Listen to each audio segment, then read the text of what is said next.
Well, good morning, everyone. Welcome to our Roots Tech session associating autosomal DNA segments with ancestors.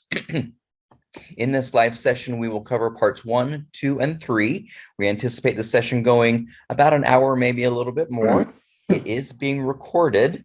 So at any point, once we end and get the recording posted, if you want to go back and review anything, you'll be able to. Our speaker today is Roberta Estes, my friend, and a person that we are just grateful to have joining us at Roots Tech this year. So I will turn, I just wanted to ask everyone to remain muted in Zoom. And at the end of the session, we will do a Q&A. And so we'll just have you hold your questions. Well, you can be putting them in the chat, but at the end of our session, we will go in and do a Q&A with Roberta. So Roberta, take it away. Oh, thank you so much, Rat. And thank you, everybody, both in the live with Family Search and also on Facebook. So welcome today. We're going to talk about some really exciting things. Those of you who know me know I love finding my ancestors in me, those pieces of DNA that they gave to me. And it's a gift. It really is, because it's those pieces of DNA that have helped me find them and helped me confirm them and helped me break down brick walls that I could never have broken down any other way. So today we're going to talk about associating autosomal DNA segments with your ancestors. And it's a 3-part series. So they're going to be recording this so that it can be viewed separately or together. So I'm going to go through them. We'll take a very short break after the first one and after the second one so that I can simply shift my PowerPoint. But that's what we're going to do today. So I hope you enjoy it, and we'll take questions at the end. So what you're looking at on this first screen is a chromosome browser with some of my matches and some pieces of DNA where I match my cousins, and I'm pointing, the arrows are showing you where that DNA came from, which of my ancestors. And the question, of course, that we want to answer is, how do we associate those pieces of DNA with specific ancestors, and why do you care? So a little bit about me. I'm 22 years now as a genetic genealogist. I was very early in this field, as you might have guessed, and I've been doing it ever since. It's amazing. It's like the biggest Wordle puzzle ever. I'm a Million Mito team member. This isn't the presentation for that, but we're rewriting the tree of womankind. I'm a National Geographic Genographic affiliate researcher. I've been with them, for about 14 years now, I think, 12. I write at DNA Explain, my blog. It's free. I publish 2 articles a week, and I have for a decade now, so please join. And I just published a book, and there it is. Okay, so why do you care?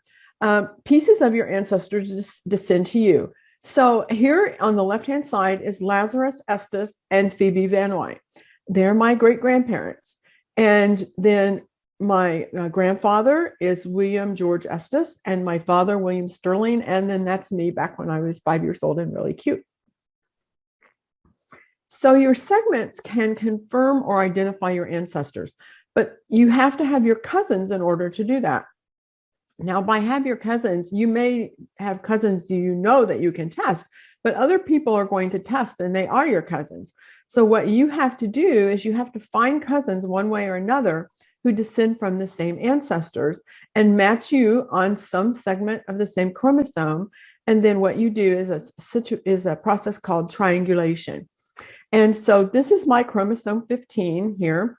And then I have 3 cousins, a teal cousin, a red cousin, and a blue cousin, who match me on that same segment and also match each other.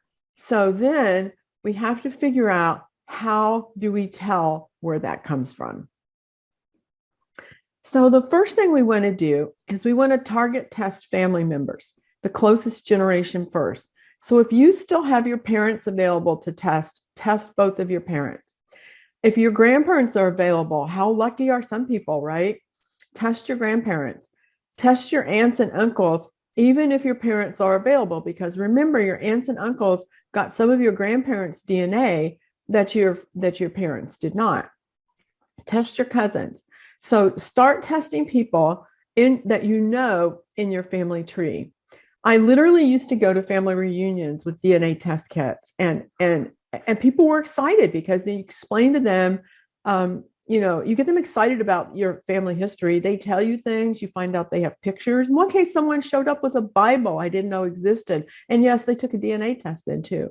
So that's what you want to do. Test your parents. So here's my tree, for example. And so the first thing that you want to do is test your parents. My mother was still available. Actually, she had died before autosomal DNA was available, but we had tested her mitochondrial DNA. So we had it stored at Family Tree DNA, and I was able to upgrade her kit even after she had passed away. And I am so very grateful for that every single day, because if somebody matches me and my mother, that tells me immediately that that segment comes from my mother's side, right? So that divides my matches in half immediately if I have both parents.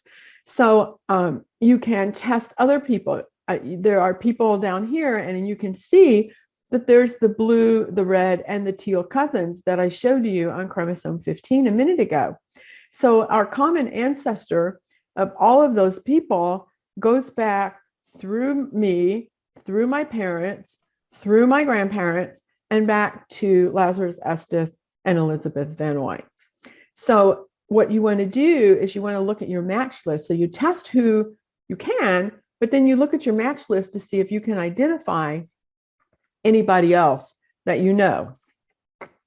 So if both of your parents have tested, you don't need your siblings, because your siblings have DNA of your parents that you don't.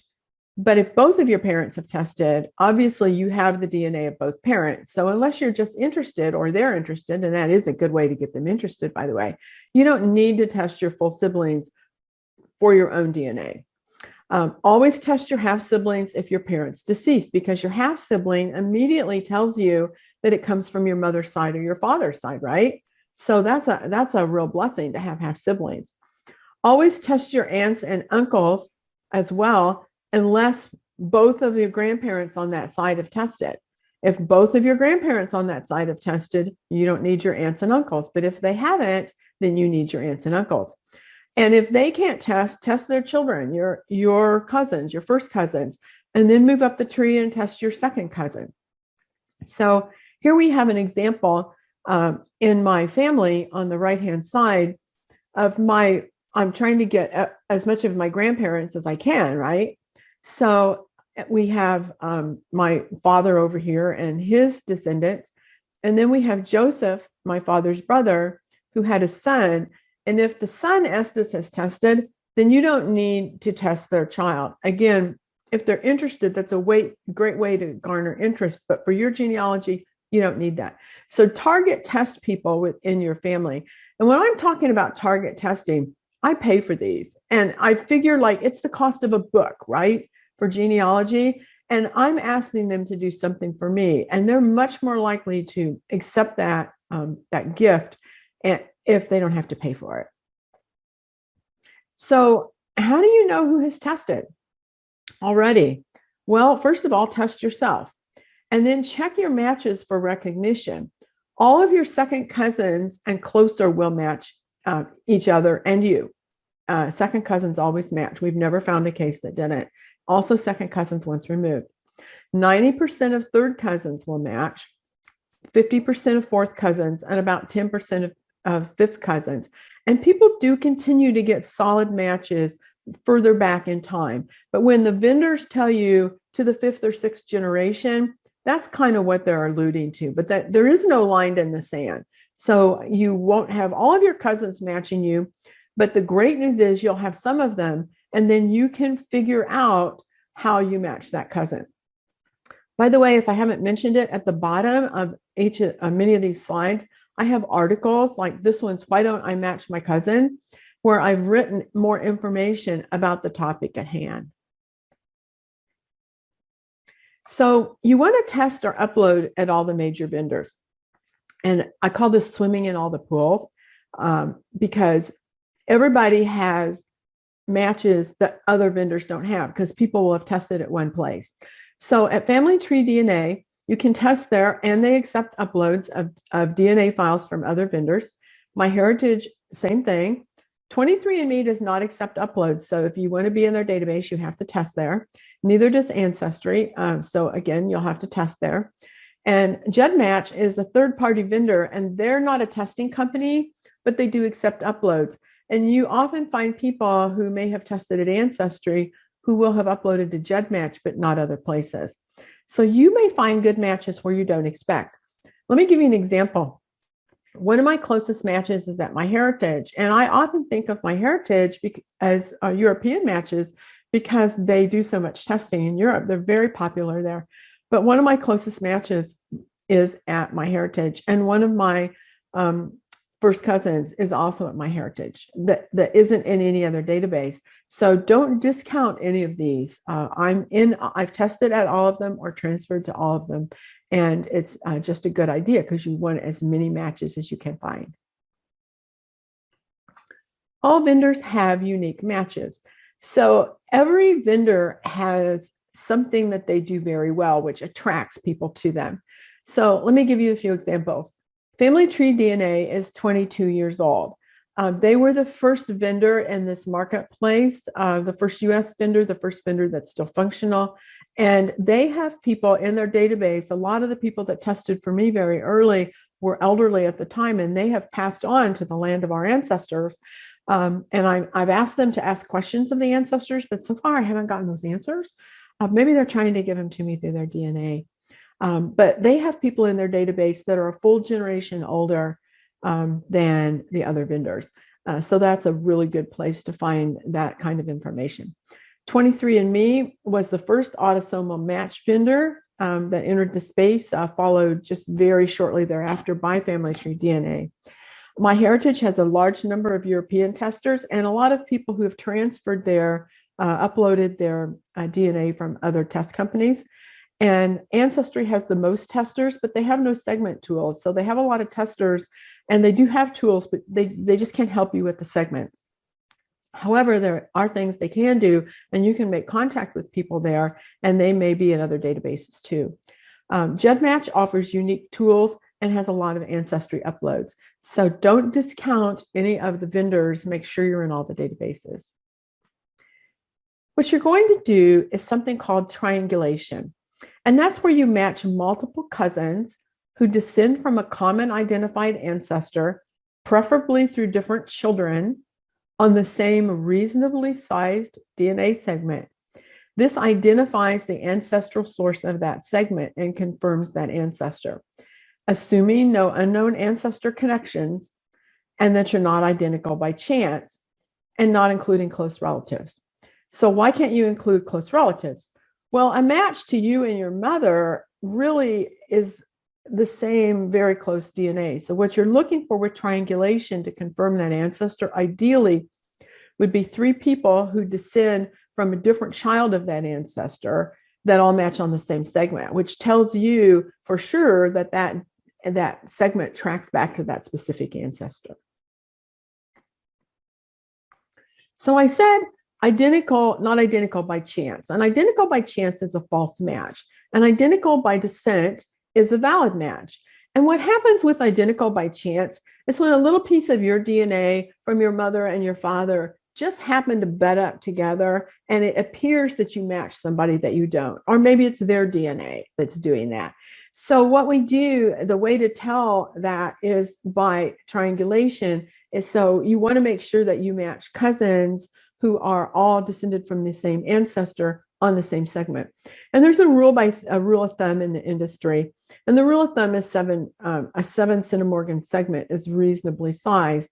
But here's a table from a paper on which I was actually a co-author from Family Tree DNA, a white paper. And we found that the 50% where you're as likely to match by descent as by chance was actually a little lower than that. Ancestry has their threshold set higher than that at 8 and above. So you want a reasonably sized segment to make sure that you're identical by descent and not identical by chance. And you can see the larger the segment down here, the false positive rate drops dramatically. So those common segments are gold keys. They're the key to unlocking those ancestors. So, of course, the next question is, how do you find those segments? And that's what we're going to talk about in part 2. I hope you'll join me. Stay tuned in because I'm going to switch my PowerPoint over to that right now. And let's hope absolutely nothing goes wrong.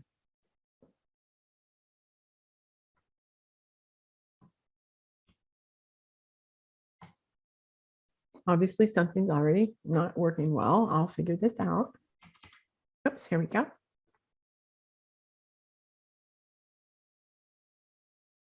Okay, let's put this in presentation mode.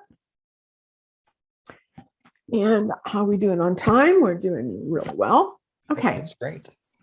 Good. All right. Well, thank you, everybody, for staying with me. And for those of you who might be viewing this later, obviously this is part 2. So there was a part 1 that you can go and find and view. Part 2 will probably make more sense if you've looked at part 1 of associating autosomal DNA segments with ancestors. So let's find those segments. How do we identify those? I'm not going to introduce myself again.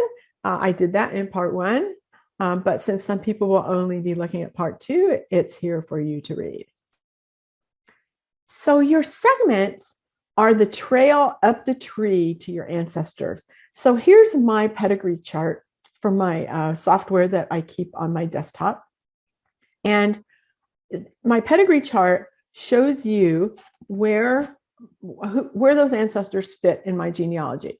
And the segments that my ancestors gave me descend upon the same line that my ancestry does. So we can track those segments back up the tree because they came down the tree from those ancestors. But we have to find those segments first to be able to do that.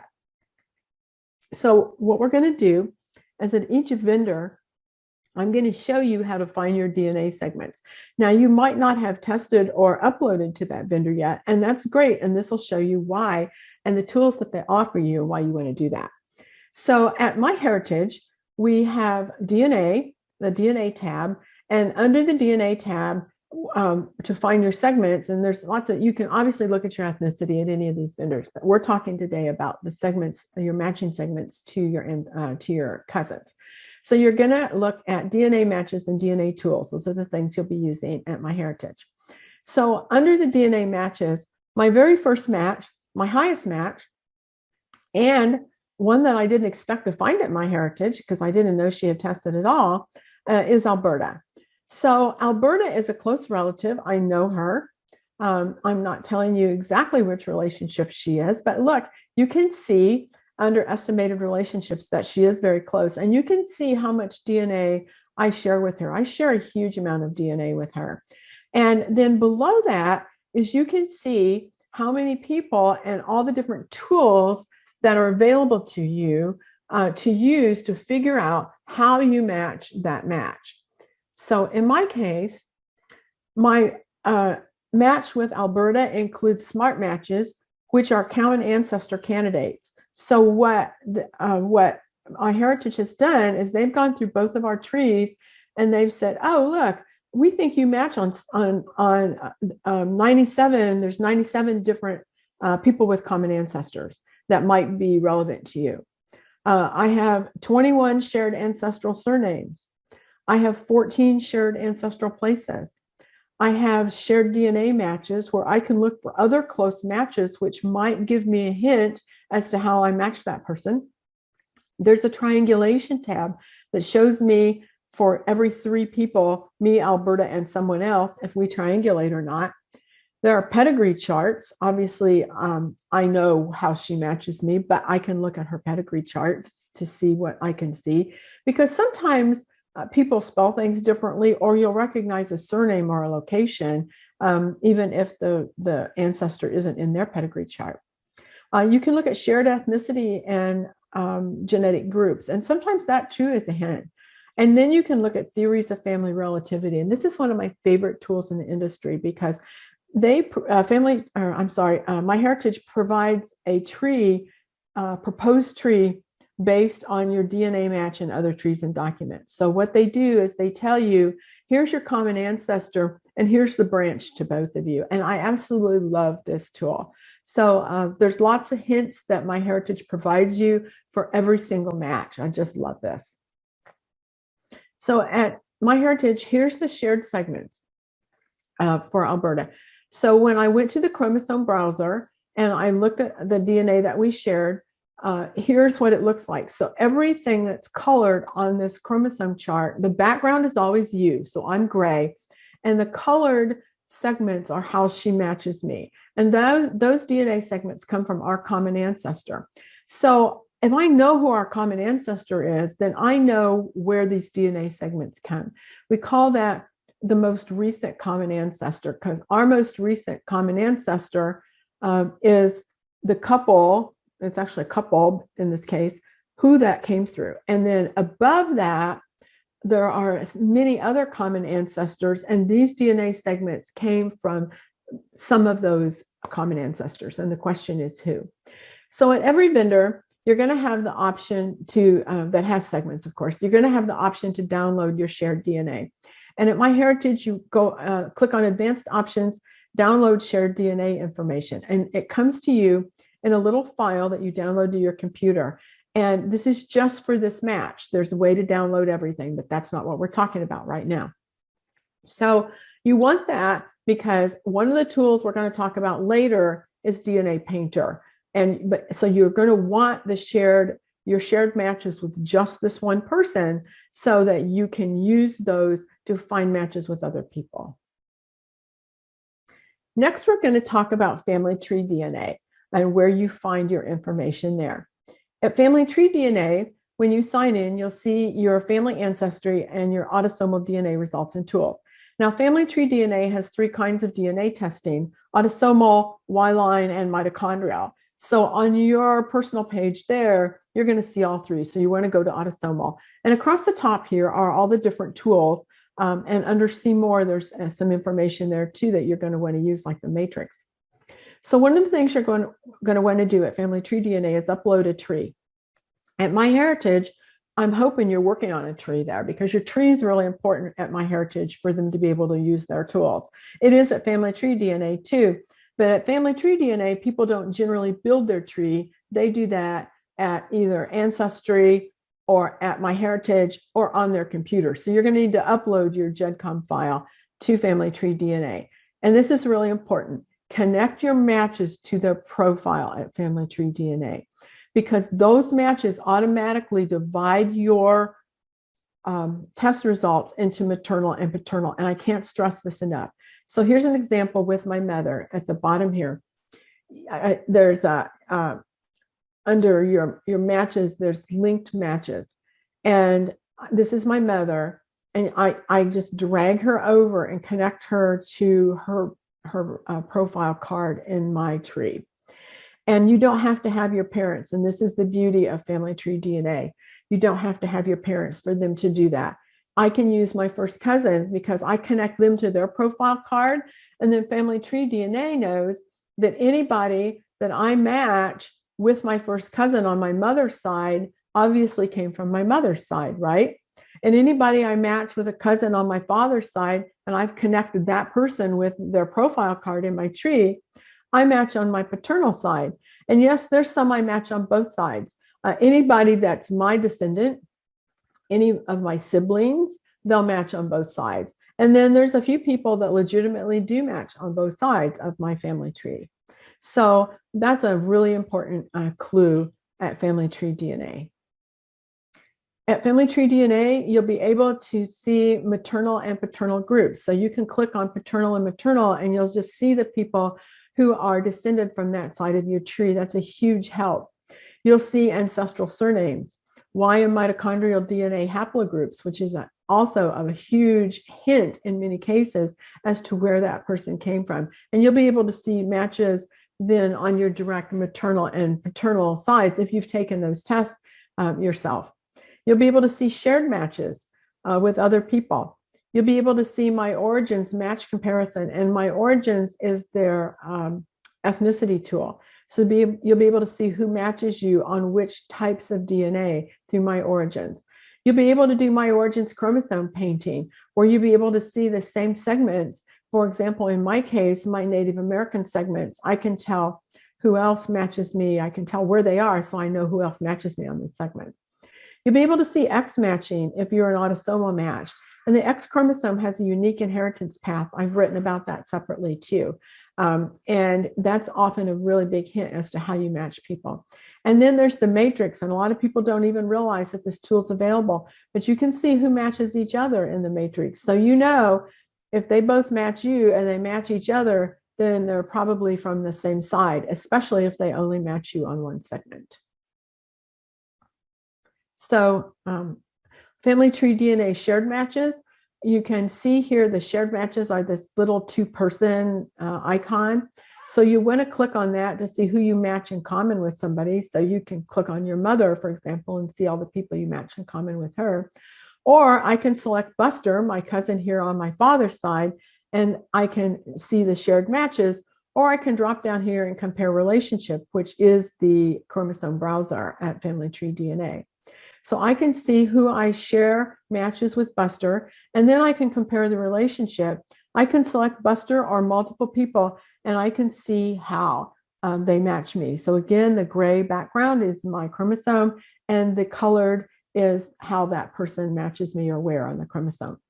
At the upper right, there's download segments. So this downloads the segments for this person or the people, if you've shown multiple people on your chromosome browser, into a file on your computer so you can use that information later. At 23andMe, your matches are a little different. They limit your matches to 1,500 people without a membership subscription. Now, there are some exceptions to that. If you send invitations or message people or have an old account, which I do, you have a few more available to matches available to you. I have 1,800. That appears to be my limit because no matter what I do, it doesn't go over that. But I know people who have more because they've messaged many, many people over the years. But if you don't do that, your limit is 1,500. And 23andMe doesn't tell you how many you get with a subscription, which is a yearly amount of money, but they say up to 3 times. So you'll have to contact them for that information. And retesting may be required for a subscription because they want you to be on their most current version of their testing chip. I have not done that. I'm not going to retest. I've already tested twice there, the V3 and the V4, so I'm not going to be retesting. But if you want to have a subscription to get more matches, you'll need to do that probably. 23andMe provides a tool, a very interesting tool. You can review your matches. You'll be able to see your ancestral composition and painting. That's what they call their ethnicity. You'll be able to see your maternal and paternal level, high-level haplogroups. So at 23andMe, I can see that I think J1C, but I can't see that I'm J1C2F. So you'll be able to see a little bit of that information. You'll be able to see your relatives in common, meaning your shared matches. But here's the really cool thing that 23andMe does. They show you estimated placement in a genetic tree for close relatives. So what they do is they take how you match someone and then how that person matches your matches, and they figure it out. So if you look down here, you'll see my mother and me here down at the bottom. And you'll also see my other V4 test. Remember I said I tested twice. So you'll see that test over here. And that's a sibling to me as far as they're concerned, a genetic sibling. It is. I'm my twin, right? My exact twin. So there's my parents. So if someone matches me on my mother's side, that's the first thing 23andMe does is they know that that person is on this side of my tree, and my father's side the same way. And then they look at my grandparents and they see how people match me and that person. So they construct a family tree of my closest matches that's generally pretty accurate. And you can go in and you can edit this tree. You can say, no, that's not exactly how this person descends. They descend from this other ancestor over here. You've got the wrong great grandparents, and make this more accurate. So that's a very unique thing that they do. It's not gospel, but it's pretty good, and you can fix it. So at 23andMe, you can see your relatives in common. That's your shared matches. So you click on one person. So in this case, I'm using Stacy, and you find your relatives in common. So this is for each match pair plus me. So this is me and Stacy and other people. So when you see this down here, your relatives in common, so it shows how much, this is James. So Stacy and I match James. So I can see how close I am to James and how close Stacy is to James. And then the field called DNA overlap is triangulation. They don't call it that, but that's what it is. MyHeritage calls it triangulation. So if it says yes, that means you triangulate. And sure enough, if you look over here at me and Stacy and James, we don't triangulate on all the rest of these segments, but we do triangulate on this segment. So that means I triangulate on at least one segment with Stacy and James. And then you can see the detailed segment data down here for me and Stacy, and I'll want this information for all of my segments, because again, I'll want to use that information for the DNA Painter tool. So let's talk about Ancestry for a minute. They don't have segment information. There's no segment or chromosome browser, and there's no way to triangulate. But you're not sunk at Ancestry, because they do have important tools, and you can figure out how matches are connected at Ancestry who may not have trees in other places. So you can upload, Ancestry subscribers can upload their DNA file to Family Tree DNA, MyHeritage, and GEDmatch. And if you have someone that you match with there and you reach out in a message, you can ask them if they have and what their username is there. And you can find them there and use the other tools there. And there's step-by-step instructions for how to do uploads and downloads that I've provided for everybody on my blog at this link. But they also do have tools, and they have through lines there, which give you ideas of how you're connected to people. So if you can figure out how you're connected at Ancestry, and you can find that person's DNA at one of the vendors who supports a chromosome browser, then you're already ahead of the game. So that's a good tool to use. So let's talk about GEDmatch for a minute. GEDmatch is not a testing company. What they are instead is a third-party user that's been in business for at least a decade now, maybe longer. And people transfer there because they have tools that other vendors don't have. Everybody has unique tools, and they're no exception. They you can see your top 3,000 matches for free, and that's like twice as many as you get at 23andMe. And they have a tier 1 subscription level for up to 100,000 matches. And there's a lot to choose from there. You can see their free tools on the left here. There's a lot there. And then they have tier 1 tools. And the tier 1 subscription is, I think it's $9.95 a month, or you can do it by the year. And there's a lot of advanced tools. I use these all the time. They've been adding new tools pretty regularly. And I've written articles about their auto segment and then their brand new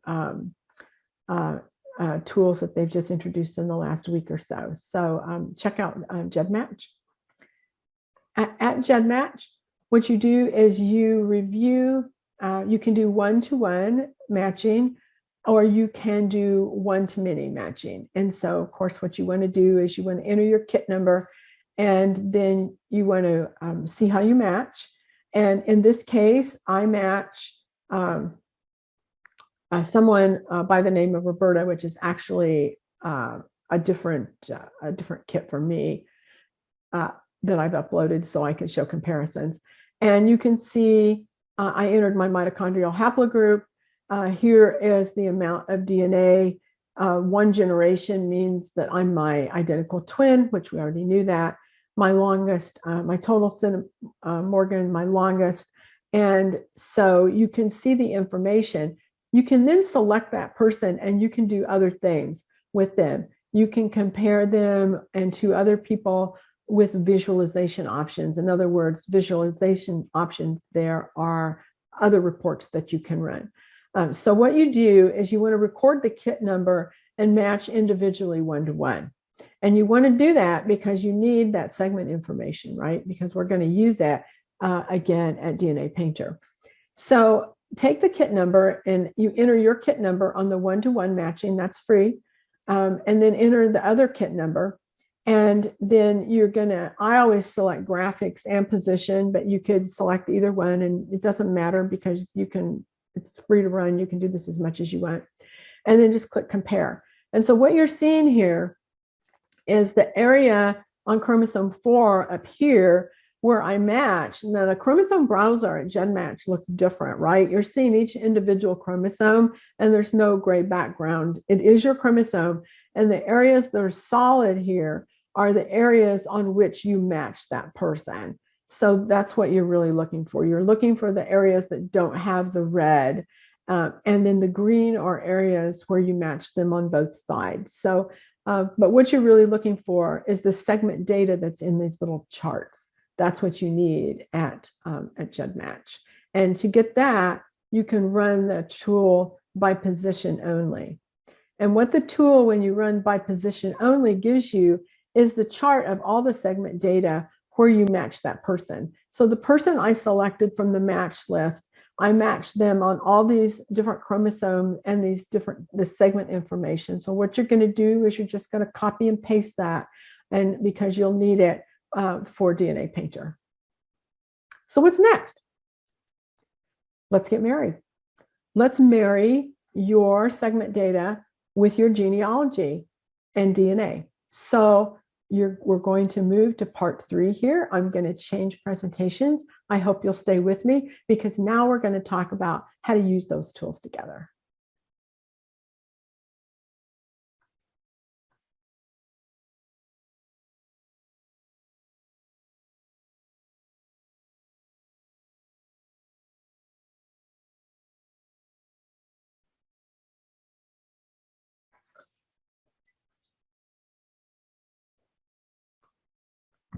Alrighty now.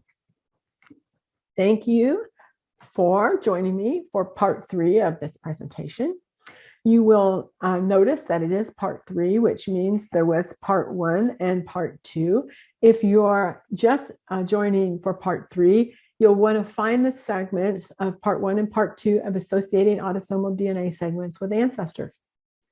There's lots of good information there. And now we're going to talk about how to join the information that you can find at the vendors and your genealogy together. There's tools to help you identify that. And we're going to do that. So come out wherever you are to my ancestors. That is the search we're all on, right? To find those ancestors.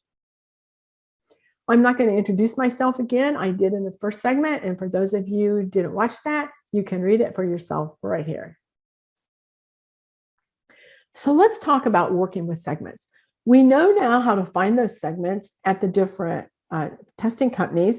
That was in part 2. And we know why we want them. That was in part 1. So we're going to talk about how to work with them now. So we know we use them to identify ancestors. We know we want matches and triangulation where we find people cousins who match us, 2 cousins from the same ancestor to prove a specific segment comes from that ancestor. We can do that at Family Tree DNA, MyHeritage, 23andMe, and GenMatch, but not at Ancestry because they don't provide segment information. We can do this every single day, and I truly do. I work with this every day because I make discoveries every day.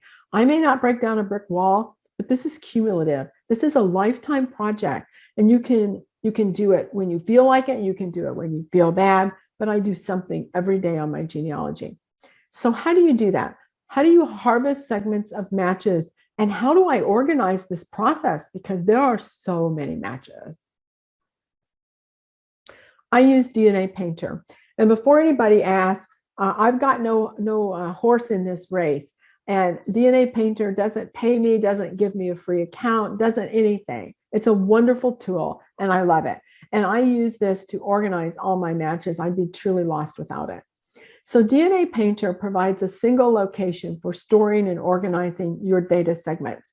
They allow you to divide them maternally and paternally, and they assign segments to ancestors. So when you find out that you share segments with your great-grandparents, you tell DNA Painter that, and then they help you organize. They accept segment data from multiple sources. All those sources we talked about in the last part 2, because what we did is we figured out how to find those DNA segments at the vendors. And I kept telling you, you're going to want to download these because you'll need them at DNA Painter. This is why. So you paint your individual matches and you link them to the ancestor that you know that they go with, that they connect to. Family tree DNA buckets your matches paternally and maternally. If you remember that, I had 2 really big buckets. I had something like 7,000 matches, and I had a group of like 3,000 each in each bucket. Well, you can also upload that entire bucket to DNA Painter because you know what side they're on, right? DNA Painter facilitates uploading your population and your ethnicity files from 23andMe and from Family Tree DNA. So if I know where my Native American segment is in my on my chromosomes, and I know which side it's on, then all those people that match me on that same segment also have Native ancestry from that same ancestor. So that is such a benefit because I've been able to track those segments back in time to their ancestors. They support, DNA Painter supports cluster files from Genetic Affairs, the auto clusters. And you can run those cluster files at Genetic Affairs themselves. You can run those cluster files at GEDmatch, who supports them and has integrated them into the product. And you can run auto clusters at MyHeritage, who's also supports those. From Genetic Affairs itself, from their website, you can run auto clusters at Family Tree DNA and also at 23andMe. So you can obtain that information and upload cluster segments, and clusters help you see groups of people who match you and also match each other. I've written about those a lot.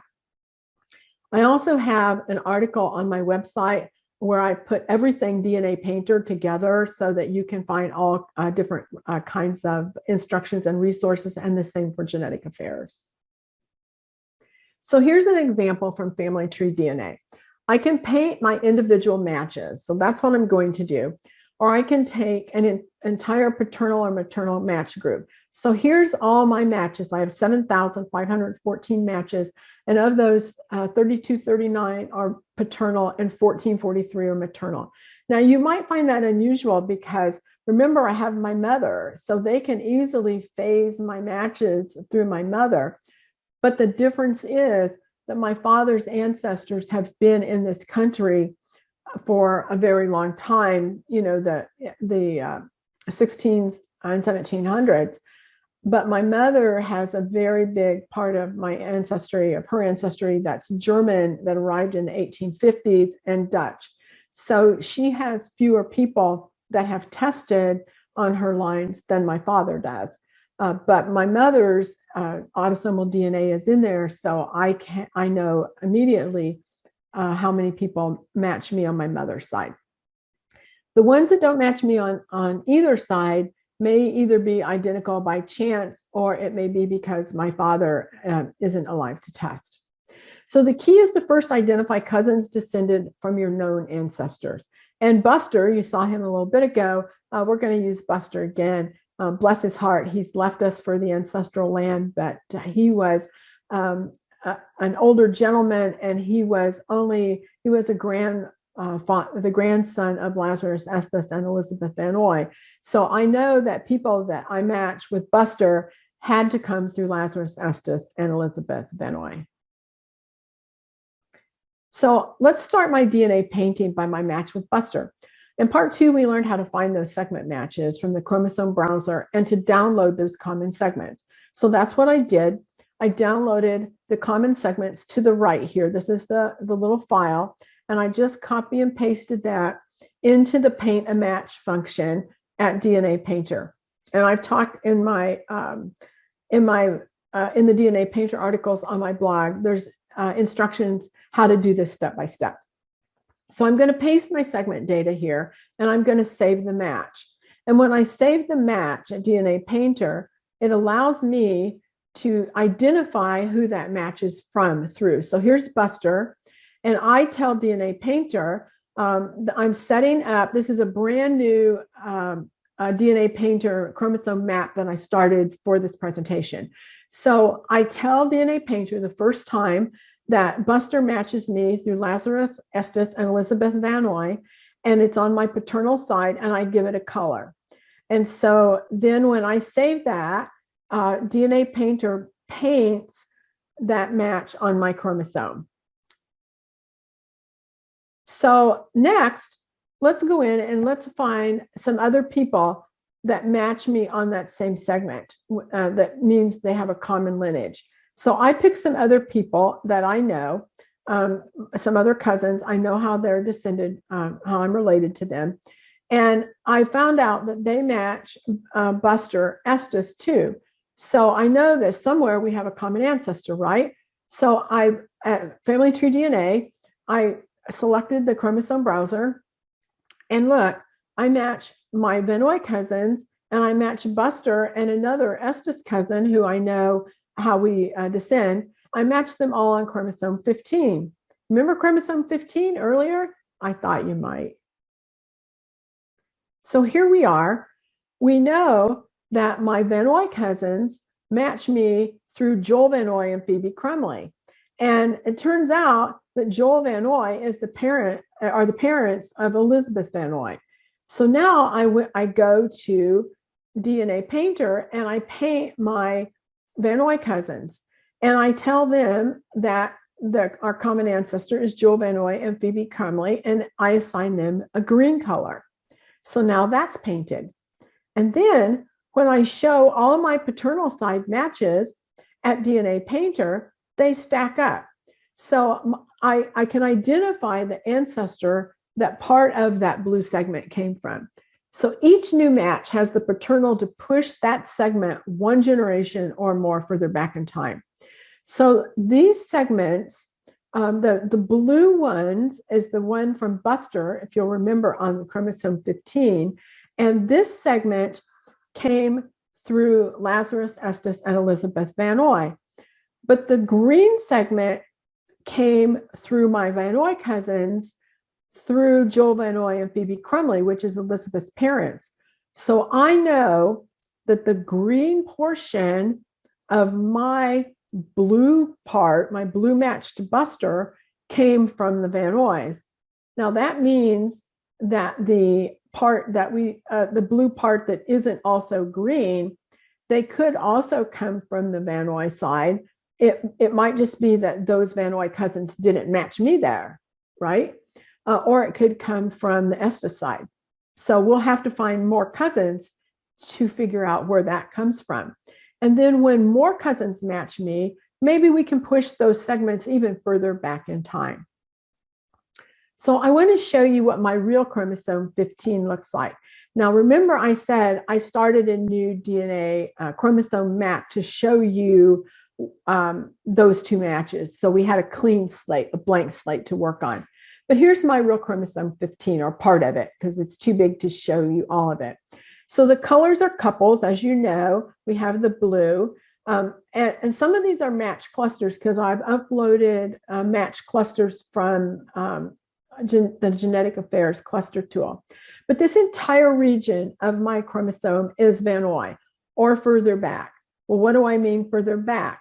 Well, look, if you look at my pedigree chart down here, some of these people I know came from Joel Vanoy's father, and some came from Phoebe Crumley's parents. So we can, as I find cousins that I match who descended from Elijah Vanoy, but not Joel Vanoy, so from another child, then I have the ability to paint that. And I can see here that my some of my segments come from ancestors further back in time. So that's how we use DNA Painter to track all these segments from these multiple vendors and to push those segments further back in time. So I want to talk for just a minute about through lines at Ancestry. Now, I just said that they didn't have any chromosome tools, and they don't, but that doesn't mean they're not useful. I use through lines for hints there because they show me common ancestors, or at least the hints of who's a common ancestor. You obviously need to verify this because it's based on a DNA match. And you can see here that I have 56 through Phoebe Crumley here.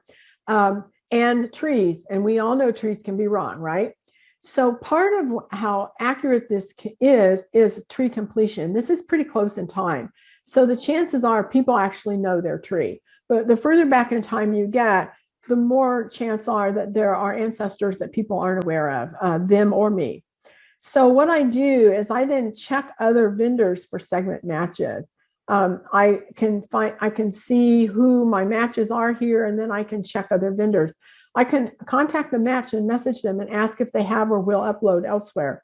I can look for shared matches with these people because sometimes the shared matches have uploaded elsewhere and I can recognize their names, and rinse and repeat. I do this when I'm working on a specific ancestor. I focus on that ancestor at each of the vendors, and I figure out what more I can learn about them or their ancestors. At MyHeritage, I use theories of family relativity. I love this tool. I'm telling you why. You click on DNA under DNA matches.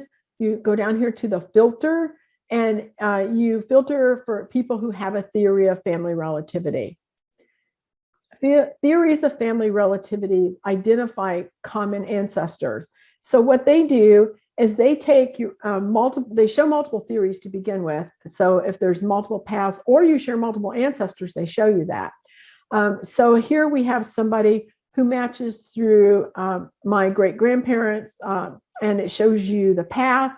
And then when you actually review the match itself, it shows you how they arrived at that. And sometimes it's through trees, but sometimes it's through census or other information as well. And I love that because it can give you actual source information. So what can you do with your ancestral segments? Well, you can do easy triangulation. This is easy, right? People think of triangulation as being hard, but those segments, maternal and paternal on your tree, they're triangulated for you. You can paint your ethnicity segments for genealogy. You can push clusters and segments back in time, and you can use auto clusters. You can use the genetic affairs tools, and there's more than just auto clusters.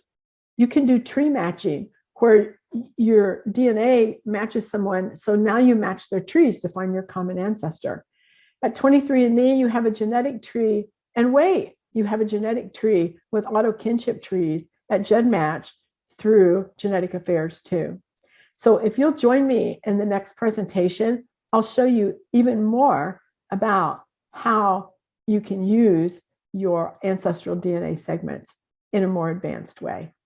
So thank you so much for being with me today in for these 3 presentations, and I hope that you'll join me for the next one too.